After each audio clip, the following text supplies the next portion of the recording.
ونستعينه ونستغفره ونعوذ بالله من شرور أنفسنا ومن سيئات أعمالنا من يهده الله فلا مضل له ومن يضلله فلا هادي له وأشهد أن لا إله إلا الله وحده لا شريك له وأشهد أن محمدا عبده ورسوله يا أيها الذين آمنوا اتقوا الله حق تقاته ولا تموتن إلا وأنتم مسلمون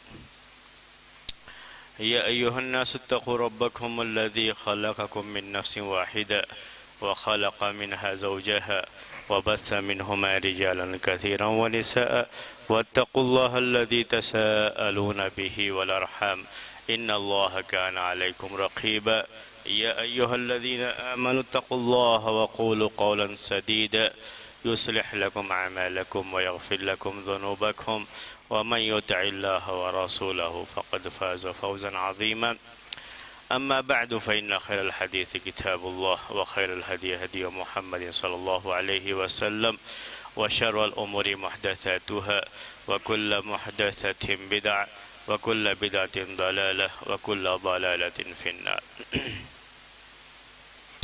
محترم بھائیوں اور معزز خواتین،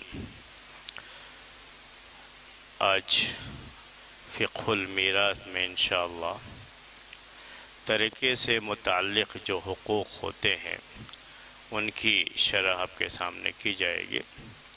آپ کے درمیان حاضر ہو گیا ہوں. ویسے پچھلا ہفتہ میرا پورا بغیر دروس کے ہی گزرا ہوا ہے. میں نے پچھلے ہفتے کہیں درس نہیں دیا کیونکہ طبیعت میری ساتھ نہیں دے رہی. بھی تھوڑا سا بھی زیادہ بولوں گا تو کھانسی آنے شروع ہو جاتی ہے، تو اس کی وجہ سے میں زیادہ جو ہے درس نہیں دیا ہوں اور زیادہ تیز بول بھی نہیں سکتا. آہستہ آہستہ ہی بولوں گا آپ کے سامنے جو ہے. لیکن میں نے سوچا کہ شروع کریں، نہیں تو یہ عادت ایسی ہے کہ جب دروس ہوتے رہتے ہیں تو طبیعت بھی ٹھیک رہتی ہے، جب دروس نہیں ہوتے ہیں تو طبیعت ٹھیک نہیں ہوتی ہے. تو یہ دروس کا سلسلہ شروع کریں، یہی بہتر ہے. اسی لیے آپ کے سامنے حاضر ہو گیا ہوں. اور آج ایک سبق انشاءاللہ ہم میراث کا لیں گے. آج وہ سبق ہے الحقوق المتعلقۃ بالمیراث یا بالطریقۃ. عربی میں کہتے ہیں الحقوق المتعلقۃ بالطریقۃ. اسی کی ہم آپ کے سامنے وضاحت کریں گے. اس سے پہلے جو پچھلا درس تھا وہ آپ کے ذہن میں رہنا چاہیے کہ پچھلا درس ہمارا یہ طریقے کے بارے میں ہوا ہے. طریقہ کسے کہتے ہیں اس کے بارے میں ہوا ہے. اور وہ ہمیشہ ذہن میں رکھیں کہ طریقہ یہ میت کا جو چھوڑا ہوا مال ہے، چاہے وہ مال کی شکل میں ہو، حق کی شکل میں ہو، بہرحال اس کو طریقہ کہتے ہیں. اسی کو اس کی پوری جو ہے وضاحت پچھلے درس میں آپ کے سامنے آ چکی ہے. آج اس طریقے سے متعلق کیا چیزیں ہیں. جب کوئی شخص کچھ بھی چھوڑ کے جاتا ہے دنیا سے تو اس طریقے سے متعلق احکام کیا ہیں شریعت کے، اس کے بارے میں بات آپ کے سامنے آئے گی. تو سب سے پہلی بات اس سلسلے کی آپ ذہن میں رکھیں کہ طریقہ جسے کہتے ہیں وہ بات آپ کے سامنے جو پچھلے درس میں آئی تھی وہ رہنی چاہیے. جو ہے اب اگر جو ہے یہ آپ اس سائیڈ میں کر دیں تو میں جو ہے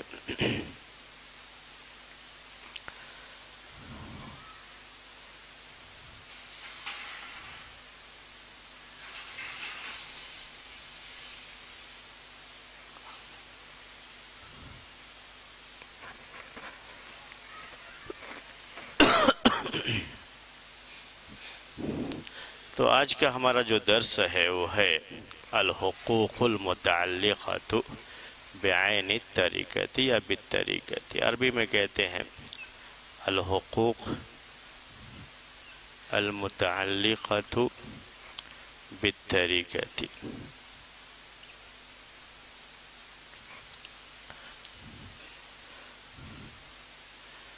الحقوق المتعلقۃ بالطریقۃ یعنی وہ حقوق، رائٹس جو کہ طریقے سے متعلق ہوتے ہیں.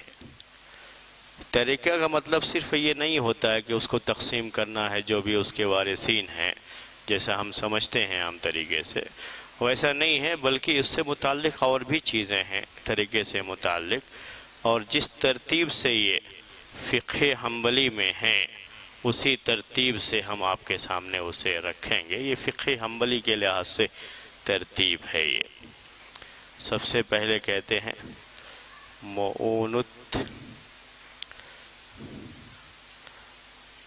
تجہیز و تکفین۔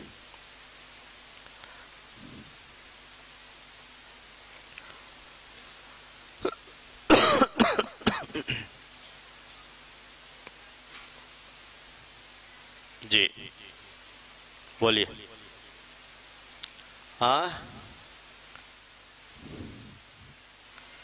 الحقوق المتعلقۃ بالطریقۃ، اوپر کیا لکھا ہے؟ الحقوق المتعلقۃ بالطریقۃ، جس کا مطلب ہے وہ حقوق جو طریقے سے تعلق رکھتے ہیں، طریقے سے جو میت کا چھوڑا ہوا ہے، چاہے مال ہو، حق ہو، اس سے کیا کیا حقوق ہیں، اس میں کیا کیا رائٹس، کس کے کیا رائٹس ہوتے ہیں، اس کی ترتیب آپ کے سامنے آئے گی۔ سب سے پہلے کیا لکھا ہوا ہے؟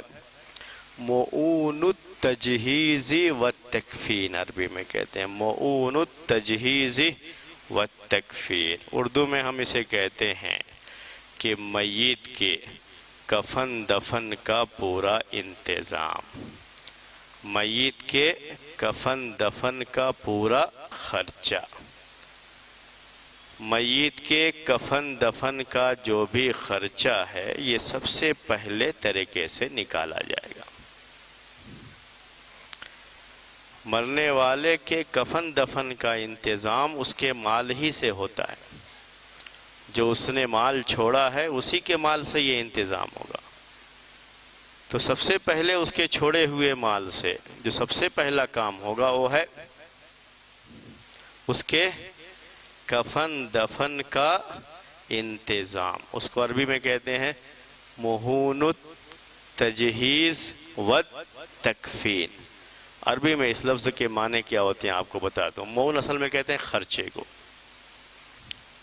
یہ خرچہ، نفقہ بھی کہہ سکتے ہیں آپ جو اس کو، خرچہ۔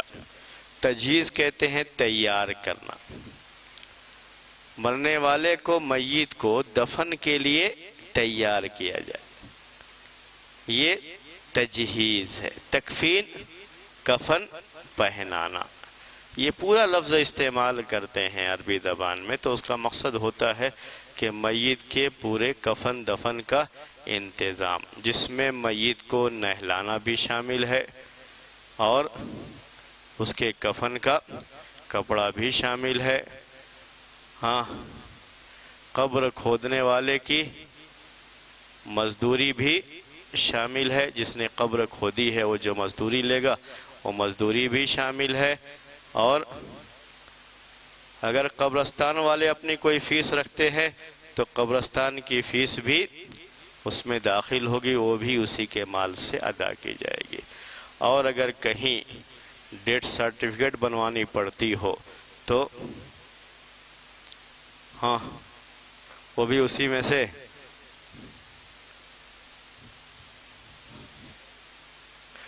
جی، وہ بھی اگر خرچہ اس کا بھی ہے تو وہ بھی خرچہ جو ہے جی، امام صاحب اگر نماز پڑھانے کی اجرت لیتے ہیں تو وہ بھی جو ہے اس میں شامل ہوگی۔ جی بولیے۔ اور ہاں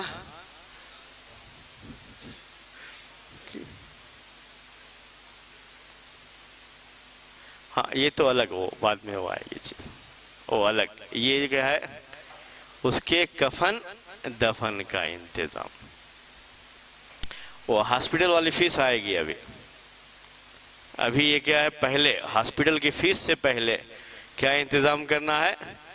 کفن دفن کا جو انتظام ہے وہ کرنا ہے اس کے جو،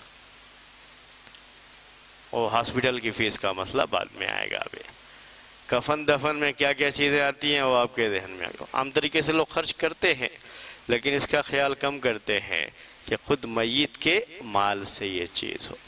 اللہ کے رسول صلی اللہ علیہ وسلم کے زمانے میں چیز یہی تھی کہ میت سے متعلق جو خرچہ ہوتا تھا، یہاں تک کہ کفن بھی، حالانکہ صحابہ کے پاس کپڑے ہوتے تھے اور دوسروں کے پاس، لیکن اس میت کا جو کپڑا ہوتا تھا اسی میں اس کو دفن کرتے تھے، جو اس کا اپنا جو مال ہوتا تھا اسی سے کفن دفن کا انتظام کرتے تھے۔ جو یہی اس زمانے میں چیز تھی۔ اس زمانے میں یہ مسئلہ نہیں تھا کہ جو ہے نہلانے والے کی مزدوری ہو، قبر کھودنے والے کی مزدوری ہو، یہ چیزیں اس زمانے میں ایسے ہی ہوتی تھیں، سب لوگ جو ہے بغیر اجرت کے کام کرتے تھے۔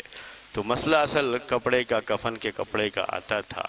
مصعب بن عمیر رضی اللہ تعالی عنہ کی وفات ہوئی تو جو چادر تھی ان کے لیے کافی نہیں ہو رہی تھی، ان کی اپنی چادر تھی، کافی نہیں ہو رہی تھی۔ سر کو چھپاتے تو پیر کھل جاتا تھا، پیر کو چھپاتے تو سر کھل جاتا تھا۔ اب آپ سوچ سکتے ہیں کہ کیا صحابہ کے پاس اتنا بھی کپڑا نہیں تھا کہ کوئی بھی اس کے لیے کفن کا انتظام کر دیتا، لیکن ویسا کیا نہیں گیا۔ اصل ان کے مال سے ہی کفن دفن کا انتظام ہوتا ہے، تو چونکہ ان کے مال میں اتنا نہیں تھا، مشکل سے یہ چادر تھی جس میں اگر سر چھپاتے تو پیر کھل جاتا، پیر چھپاتے تو سر کھل جاتا تھا، لیکن اسی میں ان کو کفنایا گیا تھا۔ کفن کا وہی انتظام تھا ان کے جو ہے۔ تو کفن دفن کا انتظام یہ میت کے مال سے ہی ہوگا۔ جو چھوڑا ہوا اس کا مال ہے جسے ہم طریقہ کہتے ہیں، اس طریقے میں سب سے پہلا انتظام یہی ہے کہ اس کے کفن دفن کا پورا انتظام اسی سے کیا جائے۔ بعض مرتبہ بعض لوگ آگے بڑھ کر کے نہیں، ہم جو ہے صدقے کے طور پر نیکی کمانے کے لیے کسی نے کفن کا انتظام کر دیا، کسی نے کسی اور چیز کا انتظام کر دیا، نہیں۔ جیسے زندگی میں انسان کے ساتھ معاملہ یہ ہوتا ہے کہ وہ پسند نہیں کرتا ہے کہ اگر اس کے پاس گنجائش ہے تو وہ کسی سے صدقہ خیرات لے۔ اس کا اپنا مال ہے تو صدقہ خیرات کیوں اس میں؟ اس کے اپنے مال سے، اب وہ مر چکا ہے تو کیا کوئی کچھ بھی کر لے؟ نہیں، اسی کے مال سے جو ہے۔ تو بعض مرتبہ لوگ انتظام کر کے میں نے یہ انتظام کیا، میں نے یہ انتظام کیا، نہیں، اس احسان کی اس کو کوئی ضرورت نہیں ہے۔ جب اس کا چھوڑا ہوا مال ہے تو اسی مال سے اس کے کفن دفن کا انتظام کیا جائے گا۔ تو پہلا حق یہی ہے کہ پہلے اس کے کفن دفن کا انتظام کیا جائے۔ دوسرے نمبر پر قرضے کا مسئلہ آتا ہے۔ ابھی وہ قرضے کی بات آئے گی آپ کے سامنے۔ قرضے کا مسئلہ آتا ہے کہ جو قرضہ اس کے ذمے ہے اسے ادا کیا جائے، لیکن قرضے کے ادا کرنے سے پہلے یہ آپ کے سامنے ہے کہ پہلے اس کے کفن دفن کا انتظام کیا جائے۔ یہ اس کے قرضہ، جو اس کے اوپر قرضہ ہے، اس کی ادائیگی سے پہلے۔ اگر مال اتنا ہی ہے کہ مشکل سے کفن دفن ہی کا انتظام ہوگا اور اس کے اوپر قرضہ بھی ہے تو پہلے قرضہ نہیں ادا کریں گے بلکہ پہلے کفن دفن کا انتظام کریں گے۔ یہ میں نے آپ سے کہا فقہ حنبلی کے لحاظ سے ترتیب آپ کے سامنے یہ ہوگی۔ ان کے یہاں معاملہ یہ ہے، اس سلسلے میں کہتے ہیں جیسے زندگی میں ہوتا ہے کہ انسان کے اوپر قرضہ بھی ہے اور اس کے کھانے پینے کا اور پہننے کا مسئلہ ہے جو اس کی بنیادی ضرورت ہے۔ اس کو سمجھیے کیوں اس کو پہلا رکھا گیا ہے، اس کے لیے دلیل اصل یہی ہے کہ جیسے زندگی میں کسی کے اوپر قرضہ ہے، کسی کے اوپر قرضہ ہے اور ساتھ میں اس کا اپنا کھانا پینا، کھانا جو اس کی زندگی کے لیے ضروری ہے، مہینے بھر کے غلے کی بات نہیں ہو رہی، اس ایک ٹائم کے کھانے کا، جو اس کے بدن کا کپڑا جس میں اس کا ستر کا چھپانا ہے، ستر پوشی ہم اردو میں کہہ لیتے ہیں، جسم کا جو حصہ چھپانا ضروری ہے دوسروں سے، اس کا چھپانا۔ اگر زندگی میں کسی کے اوپر قرضہ ہے لیکن اس کے پاس صرف اتنا مال ہے کہ مشکل سے وہ کھانا کھا سکتا ہے، اپنا بدن کا وہ حصہ جس کا چھپانا ضروری ہے وہ چھپا سکتا ہے، تو پہلے وہ کریں گے یا نہیں اس کو چھین کر کے جو قرضہ طلب کر رہا ہے اس کو دے دیں گے؟ قرضے کو پورا کریں گے یا پہلے اس کے کھانے کا دیکھیں گے؟ ہاں، پہلے کھانے کا دیکھیں گے. جو زندگی اس کو زندگی کے لیے ضروری ہے پہلے وہ مقدم ہے اس کی زندگی میں. اس کا جسم کا وہ کپڑا جس سے جسم کا چھپانا ضروری ہے وہ مقدم ہے، وہ پہلے ہے. تو جیسے زندگی میں یہ پہلے ہوتا ہے، قرضے کی ادائیگی سے پہلے جیسے زندگی میں ہے یہ، اس کے اوپر پہلے یہ ضروری ہے کہ پہلے اپنے جینے کے لیے جو ضروری ہے اس کو پورا کر لے، بعد میں قرضہ ادا کرے گا. ویسے ہی مرنے کے بعد بھی ترتیب ہوگی کہ پہلے اس کے کفن دفن کا انتظام کیا جائے، جو اس کے لیے ضروری ہے بھی کفن دفن مرنے کے بعد، کیونکہ ایسے ہی لاش کو چھوڑا نہیں جا سکتا. پہلے اس کے کفن دفن کا انتظام ہے تو پہلے وہی انتظام کیا جائے گا، بعد میں قرضے کی طرف آئیں گے. جتنا مال بچے گا اس میں سے جو قرضہ ادا کرنا ہے اس کو ادا کیا جائے گا، لیکن پہلے اس کے کفن دفن کا انتظام کیا جائے گا. یہ ہے پہلا حق. کس سے متعلق؟ ترکے سے متعلق پہلا حق کیا ہے؟ مرنے والے کے کفن دفن کا انتظام اسی پیسے سے اسی مال سے کیا جائے. جو ہے یہ پہلا حق ہے اس کا. جو ہے دوسرا حق یہ ہے جو ترکے سے متعلق ہے، اس مال کو ورثہ کے درمیان تقسیم کرنے سے پہلے دوسرا جو حق ہے، عربی میں کہتے ہیں اداء الدیون.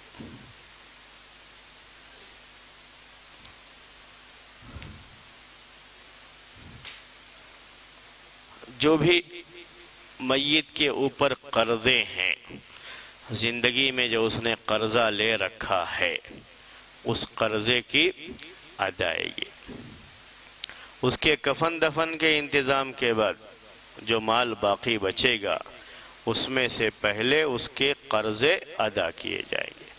جو اس نے قرضہ لے رکھا ہے وہ قرضے پہلے ادا کیے جائیں گے. اس کو تقسیم کرنے کے لیے پہلے نہیں سوچیں گے. ورثہ جو اس کے ہیں وہ تقسیم کرنے کے بارے میں پہلے نہیں سوچیں گے.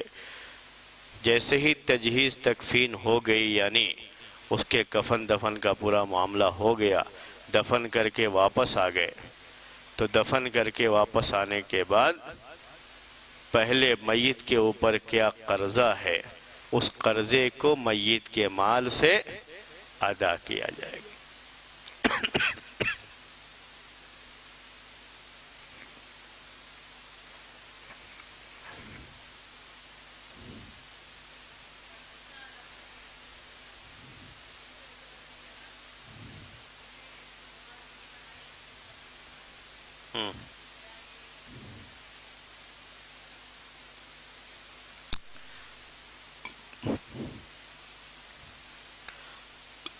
پہلے جو بھی میت کا قرضہ ہے اس کو ادا کر لیں گے، اس کے بعد تجہیز تکفین کریں گے، کفن دفن کا انتظام بعد میں کریں گے. یہ کہنا چاہ رہی ہیں؟ ہاں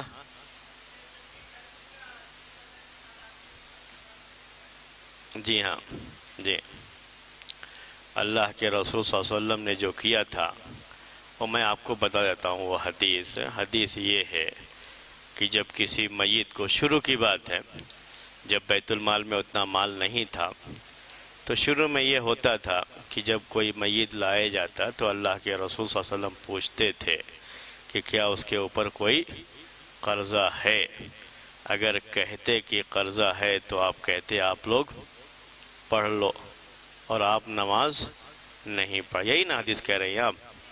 ہاں جی ہاں. اسی حدیث سے یہ معلوم ہو رہا ہے کہ قرضے کی ادائیگی سے پہلے نماز ہوگی. قرضے کی ادائیگی سے پہلے جنازہ پڑھی جائے گی. قرضے کی ادائیگی سے پہلے ہی پڑھی جائے گی. اسی سے یہ معلوم ہوتا ہے. بلکہ آپ صرف اس لیے نہیں پڑھاتے تھے کہ آپ جو دعا کرتے تھے وہ دعا قبول ہوتی تھی. اور قرضے کا معاملہ ایسا ہے کہ جس آدمی کے اوپر قرضہ ہے جب تک وہ قرضہ ادا نہیں کرے گا، جس سے قرضہ لیا ہے وہ قرضہ ادا نہیں ہوگا، تب تک وہ معاف نہیں کیا جائے گا. تب تک اس کے لیے معافی نہیں ہوگی۔ یا تو جس سے قرضہ لیا ہے اس کو خود معاف کر دے تو اللہ تعالیٰ معاف کرے گا، ورنہ یہ بندے کا حق ہے، اور بندے کا حق ہونے کی وجہ سے اللہ تعالیٰ اسے معاف نہیں کرے گا۔ تو اللہ کے رسول صلی اللہ علیہ وسلم خود نہیں پڑھاتے تھے، لیکن صحابہ سے کہتے کہ آپ پڑھا لو۔ یہ شروع میں ہوتا تھا۔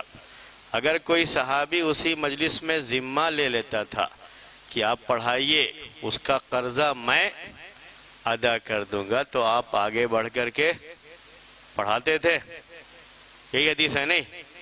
ہاں یاد ہے نا حدیث؟ وہ ادا نہیں کرتا، صرف ذمہ لیتا تھا۔ یہ بھی ہم ذمے کی بات ہی کر رہے ہیں۔ وہ تو قرضہ تو ادا کرنا ہی، وہ تو ذمہ رہے گا ہی، لیکن ترتیب کیا ہے؟ پہلے کفن دفن کا انتظام ہو جائے، کفن دفن کے انتظام سے فارغ ہونے کے بعد قرضہ ادا کریں گے۔ پہلے قرضہ ادا کریں گے، بعد میں کفن دفن کا۔ تو چونکہ شریعت میں مسئلہ یہ ہے کہ میت کو جتنی جلدی ہو سکے کفن دفن کا انتظام کر کے اس کو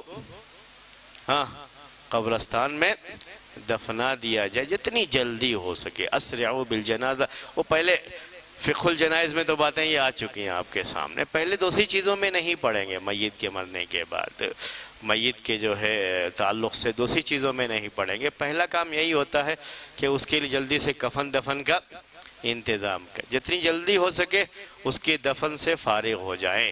اس کے بعد قرضے کی ادائیگی کے لیے لیٹ نہ کریں، قرضہ پہلے ادا کیا جائے گا، بعد میں اور دوسری چیزیں سوچی جائیں گی۔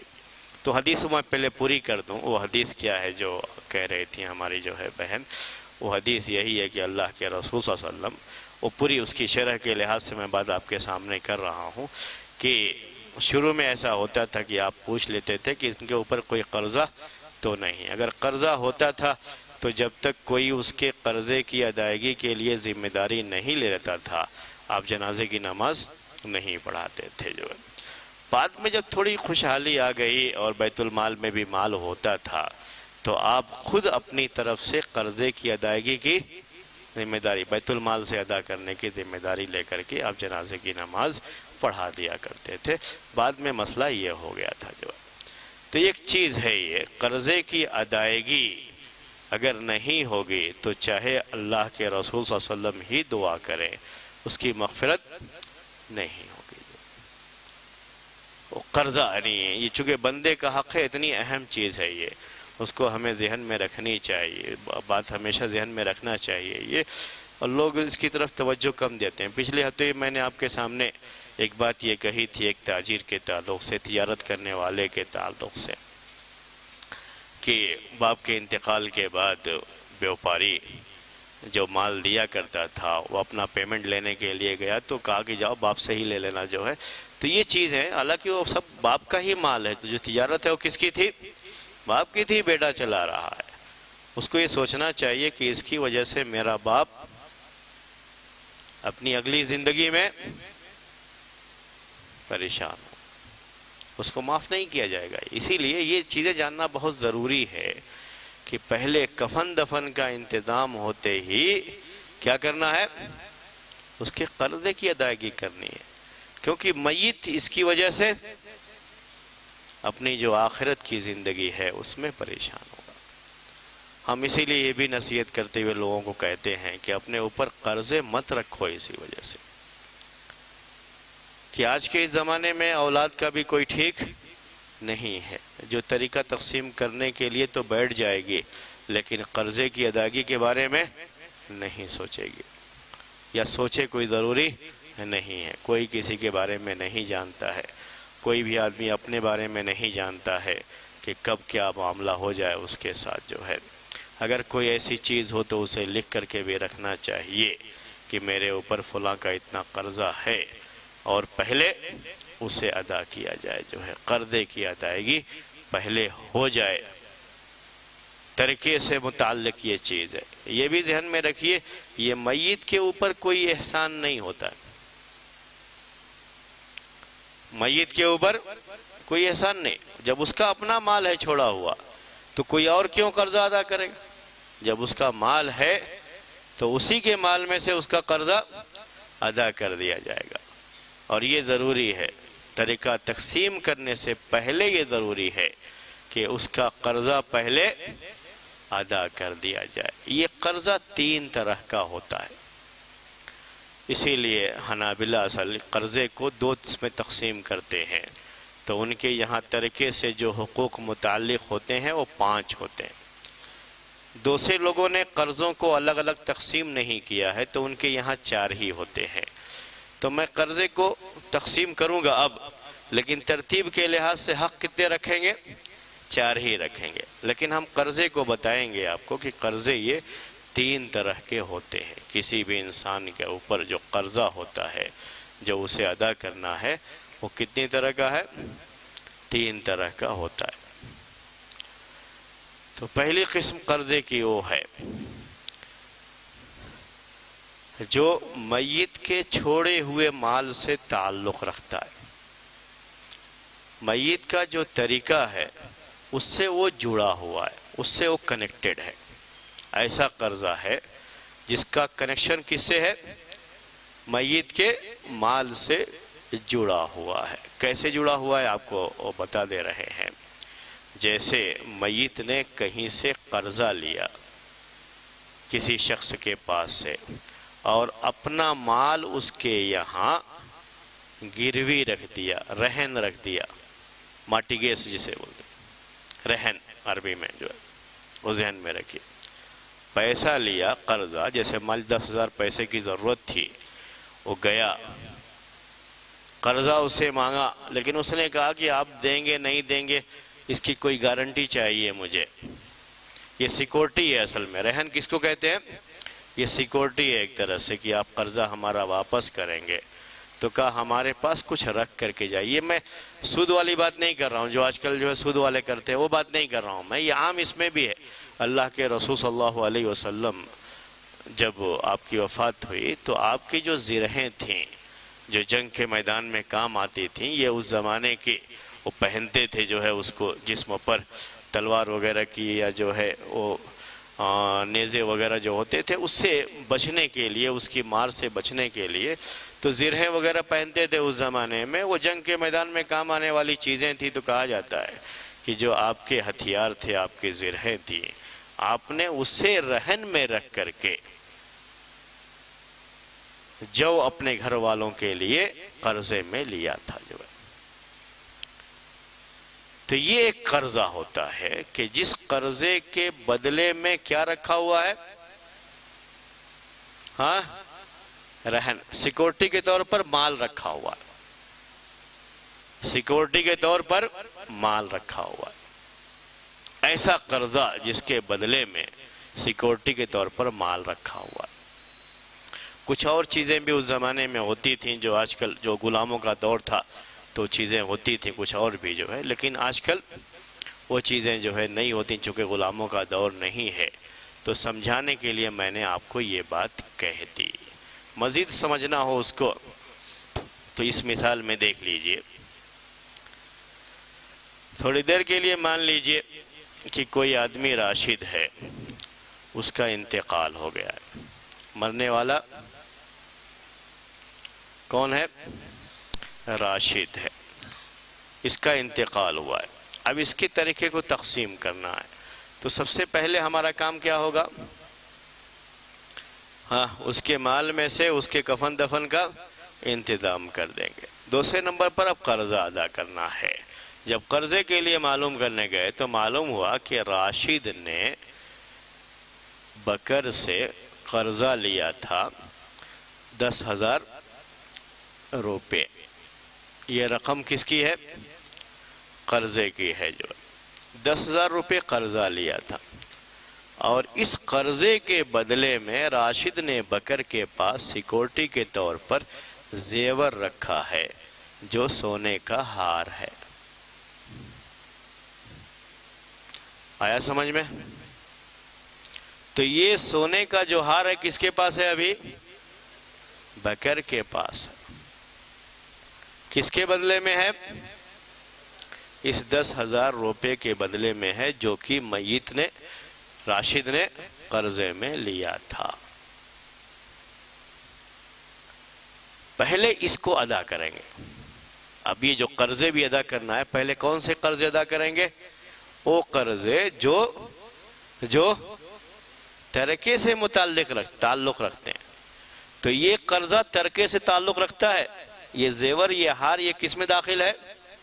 ترکے میں. میت کا چھوڑا ہوا مال ہے یہ، جو کس کے پاس پڑا ہے؟ بکر کے پاس پڑا ہوا ہے. تو پہلا کام یہ ہونا چاہیے کہ اس مال میں سے اس کو قرضہ دے کر کے، چھوڑا کر کے، لے کر کے آ جائیں. یہ پہلے کیوں کریں گے؟ کیونکہ عام طریقے سے یہ چیزیں قرضے سے زیادہ ہوتی ہیں. 10,000 قرضہ لیا ہے تو 1,00,000 کا ہوگا یار، ایک مثال جو ہے 50,000 کا ہوگا یار. تو پہلے اس کو چھوڑا کر کے لائیں گے تو اس سے اور چیزیں بھی ہو جائیں گی، اور بھی کام ہو جائیں گے. کسی اور آدمی کا بھی قرضہ ہے، وہ 10,000 قرضہ ہے، صرف ایسے ہی قرضہ ہے، اس کے بدلے میں کوئی سیکورٹی نہیں، اس کو بعد میں رکھیں گے. ابھی پہلے کس کا ادا کر دیں گے؟ جہاں پہ سیکورٹی میں کچھ رکھا ہوا ہے. ترتیب جو ہے ذہن میں رکھیے. یہ تو قرضے بھی میں نے آپ سے کہا تین طرح کے ہوتے ہیں. ایک وہ قرضہ ہے جس کے ساتھ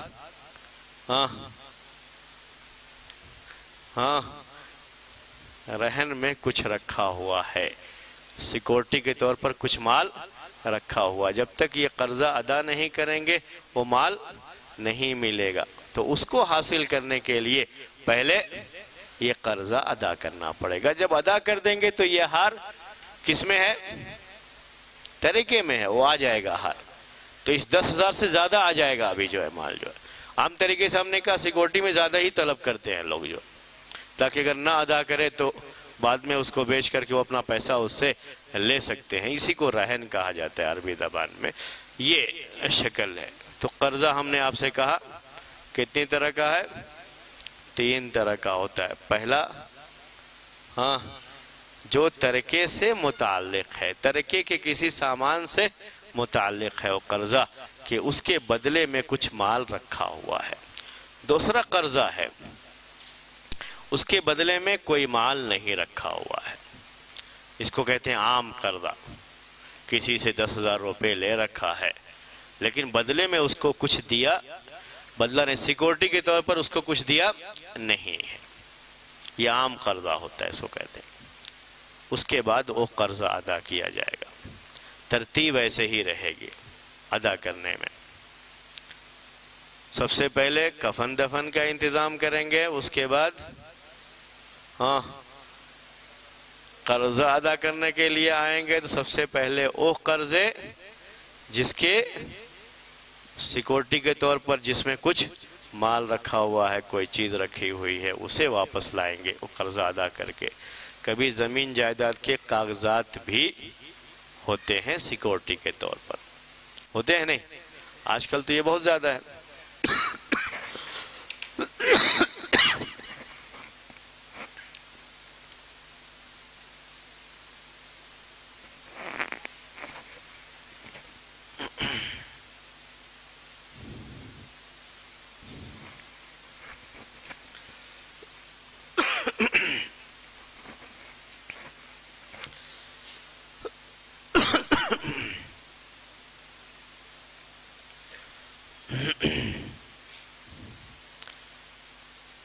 تو پہلے وہ قرضے ادا کریں گے اور جو مال رہن میں رکھا ہوا ہے یا پیپرز جو رہن میں رکھے ہوئے ہیں وہ چھوڑا کر کے لائیں گے. کیونکہ یہ چیز طریقے میں ہے تبھی تو تقسیم ہو پائے گی، ورنہ تقسیم نہیں ہو پائے گی. قرضے میں نے کہا اس کے بعد وہ قرضے جس کے اوپر کوئی سیکورٹی وغیرہ نہیں ہے وہ قرضے ادا کیے جائیں گے.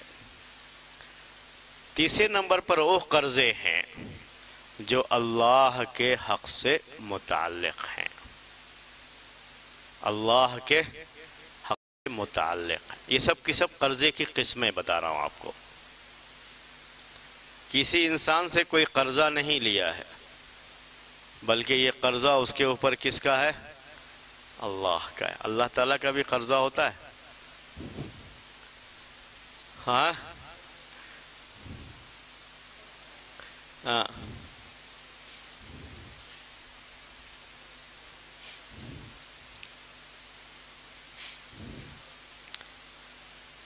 اللہ کا قرضہ ہے۔ اللہ تعالیٰ کو کسی کے مال کی ضرورت نہیں ہے۔ اللہ کا قرضہ سے مراد یہاں پر یہ ہے کہ زندگی میں اس نے جیسے کوئی نظر مانی تھی اور ابھی نظر پوری نہیں کیا، اس کا انتقال ہو گیا، تو اب وہ نظر پوری کرنی ہے۔ نظر اگر جو ہے یہ مال کے تعلق سے ہوتی ہے تو اس کی نظر پوری ہونی چاہیے۔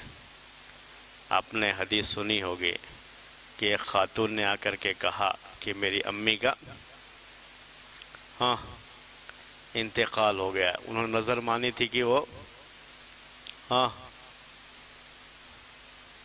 حج کروں، تو کیا میں ان کی طرف سے حج کروں؟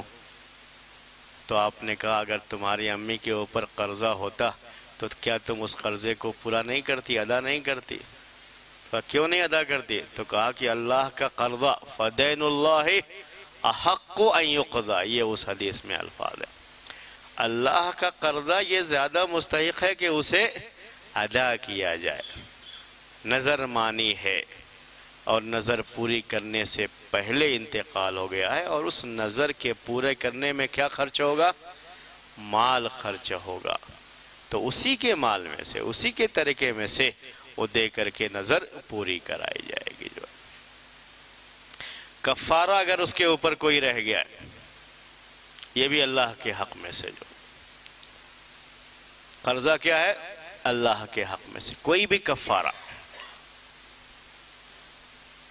اس کے اوپر رہ گیا ہے، اس کو ادا کرنا تھا لیکن ادا کرنے سے پہلے انتقال کر گیا، تو اب اس کے مال میں سے اسے ادا کیا جائے گا۔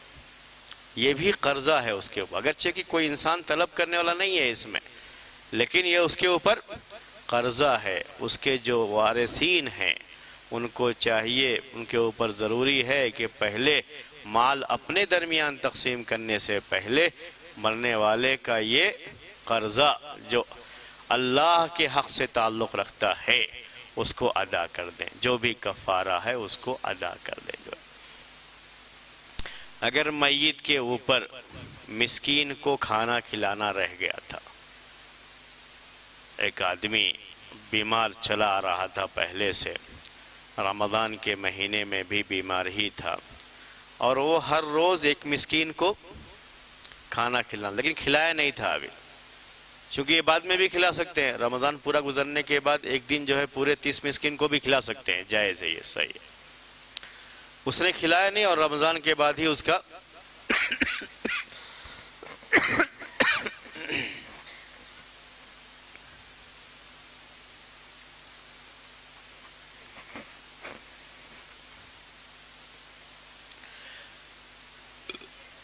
رمضان کے بعد ہی اس کا کیا ہو گیا؟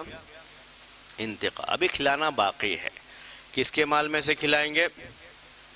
اس کا جو چھوڑا ہوا مال ہے، طریقہ ہے، اسی میں سے جو ہے ابھی وہ باقی ہے، وہ مسکین کو کھانا کھلائیں گے۔ وہ جو ہے یہ چیزیں جو ہے، یہ جو کفارے کی جو بھی شکلیں ہیں، کفارہ میت کی طرف سے اگر اس کے ذمے رہا ہے اور اس کو ادا کرنے سے پہلے اس کا انتقال ہو گیا ہے تو اسے ادا کیا جائے گا۔ اس کی کوئی نظر تھی، پورا کرنا تھا، نہیں پورا کیا ہے، تو اس کے ورثہ اس کی طرف سے وہ نظر پوری کریں گے، جس میں بھی اس کا اس چیز ثابت ہے وہ اس کے جو ہے ورثہ پوری کریں گے، تو اس کے طریقے سے ہی یہ چیز پوری کی جائے گی۔ وہ مال جو ہے اس کے طریقے سے ہی لیا جاتا ہے، اس کا چھوڑے ہوئے مال سے ہی اسے پورا کیا جاتا ہے۔ یہ بھی اس کے اوپر ایک طرح کا قرضہ ہے۔ تو جب ہم کہتے ہیں کہ دوسرے نمبر پر کیا ہے؟ قرضے کی ادائیگی، قرضے کی ادائیگی، تو قرضے کی ادائیگی کی یہ تینوں جو ہے شکلیں، تینوں قسمیں ذہن میں رہنی چاہیے۔ جو ہے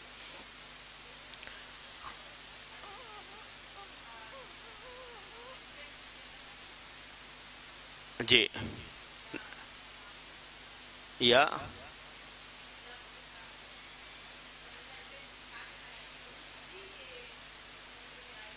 جی ہاں، تبھی قرضے میں آتا ہے نظر ماننے کا، وہی نہ کہنا چاہ رہی ہیں؟ ہاں، تبھی آتا ہے وہ، ورنہ تو مسئلہ نہیں رہتا ہے یہ۔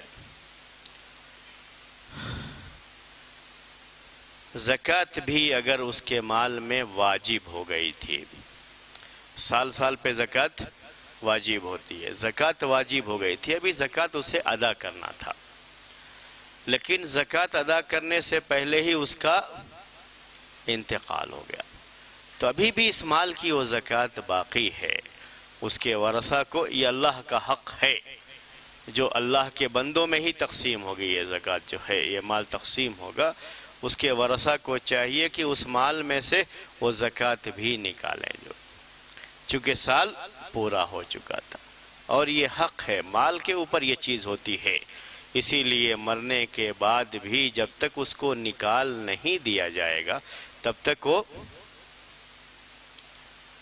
ساقط نہیں ہوتی ہے، تو ختم نہیں ہوگی۔ یہ کب ہے؟ جب کہ واجب ہو چکی ہو، یہ ذہن میں رکھیے گا۔ یہ زکوٰۃ کا معاملہ کیا ہے؟ جب زکوٰۃ واجب ہو چکی ہو۔ اگر زکوٰۃ واجب نہیں ہوئی ہے، جیسے ابھی 10 ہی مہینے گزرے تھے اور 1 سال گزرنے کے بعد زکوٰۃ واجب ہوتی ہے، اور 10 مہینے میں ہی انتقال ہو گیا اس کا، ابھی زکوٰۃ واجب نہیں ہوئی تھی، تو اب اس میں سے زکوٰۃ 2 مہینے کے بعد ہم کو زکوٰۃ ادا کرنا، ایسا کوئی معاملہ نہیں ہے۔ اب اس کے مرنے کے بعد اس کا سب جو ہے، جو بھی اس کے حقوق تھے وہ پورے کرنے کے بعد جب وہ تقسیم ہو جائے گا مال، تو اب نئے سرے سے اس وارث کی ملکیت ہو جاتی ہے، اب یہاں سے اس کا حساب شروع ہوگا، جو نئے سرے سے اس کا حساب شروع ہوگا زکوٰۃ کے تعلق سے، جو یہ ذہن میں آپ کے رہنا چاہیے۔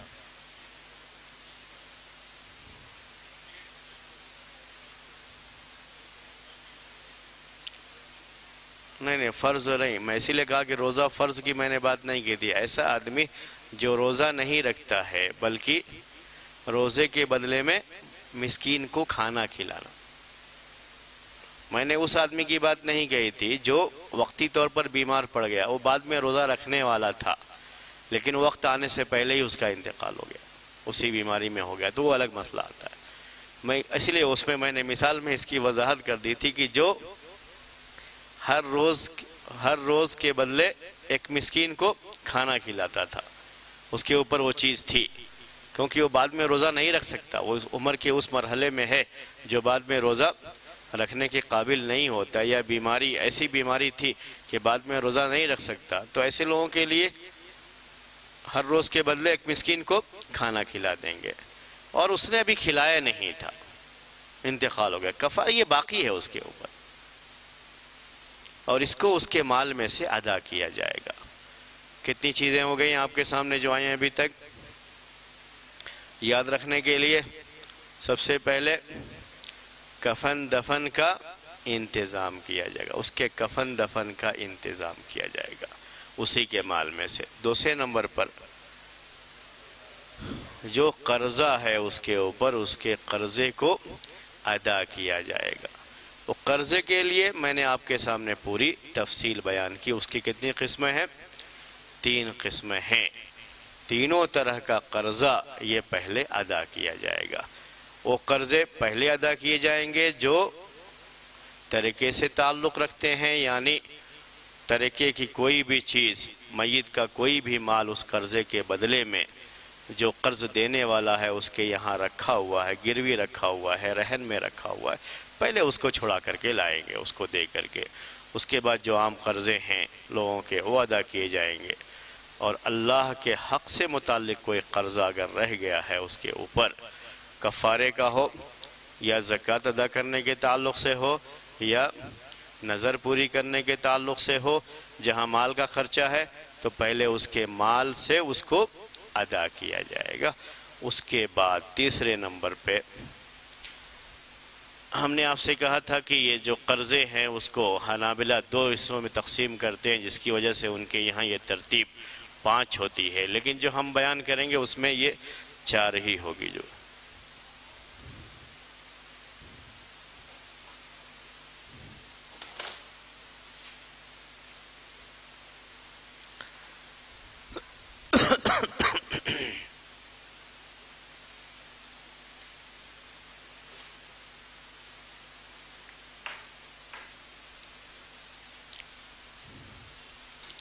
تیسرے نمبر پر ہے تنفیذ